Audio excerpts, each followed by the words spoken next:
Here is the latest from Oil City News on K2 Radio. A 22-year-old Wyomingite is dead following a head-on collision on the Wind River Indian Reservation. It happened last Friday at 3:17 p.m. at milepost 5.9 on Wyoming 132. That's Blue Sky Highway, about a mile south of Ethity or about 15 miles north of Lander. A crash summary from Highway Patrol says a Pontiac was headed south when the driver attempted to pass another southbound vehicle and collided head-on with an oncoming Dodge. The Dodge attempted to steer towards the southbound lane to avoid a collision. The Pontiac steered back toward the southbound lane and impacted the Dodge head-on. The crash left unbuckled passenger Precious Gould dead and both drivers and another passenger injured. The summary lists driver inattention as a possible contributing factor. Gould is the 97th reported person to die on Wyoming's highways so far this year. The Natrona County School District has secured Casper-based firm GSG Architecture for the design of a support building at the Kelly Walsh High School Activities Complex. The $131,000 contract was approved at a regular meeting on Monday. KDUB principal Michael Britt and other officials told the board last month the complex serves football, marching band, track, and soccer school programs and gets regular use from the public, including the Casper Troopers.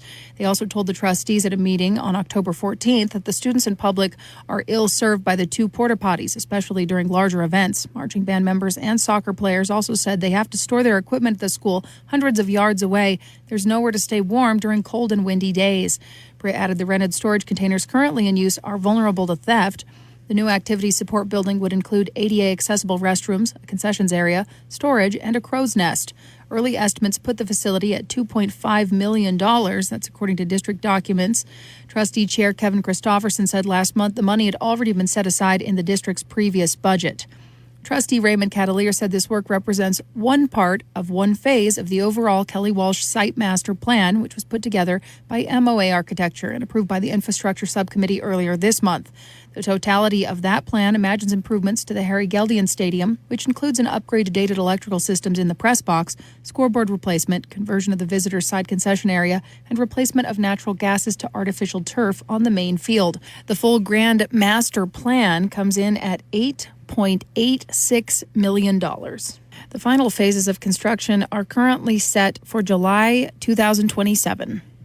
Colorado man Joseph Aida was recently sentenced to 7 days in jail for walking off a designated trail or boardwalk in a thermal area within Yellowstone National Park.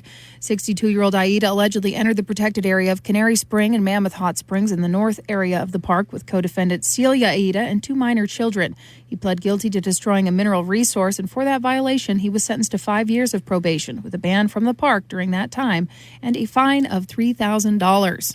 Aida will also pay $60 in mandatory court costs and fees in the case. Friday night inside Canvas Stadium, Wyoming and Colorado State will meet on the football field for the 116th time. And as always, the Bronze Boot, a traveling trophy that was once worn in the Vietnam War, is on the line. Coach Craig Bull beat the Rams 7 times during his decade-long run on the sidelines in Laramie. Pokes have claimed 11 of the last 15 meetings, including 3 in a row. CSU may have the edge in the overall series, but Wyoming is hot on its heels. Since the hardware was added to the mix back in 1968, the boys in brown and gold have hoisted it 31 times in 56 tries. These two bitter intrastate rivals will hook up at 6 p.m. The game will be televised on CBS Sports Network. Our sports writer Cody Tucker put together a beautiful gallery with tons of photos from border war memories between the Wyoming Cowboys and Colorado State Rams. You can check that out at k2radio.com. Reporting from Casper, I'm Colby Fedor.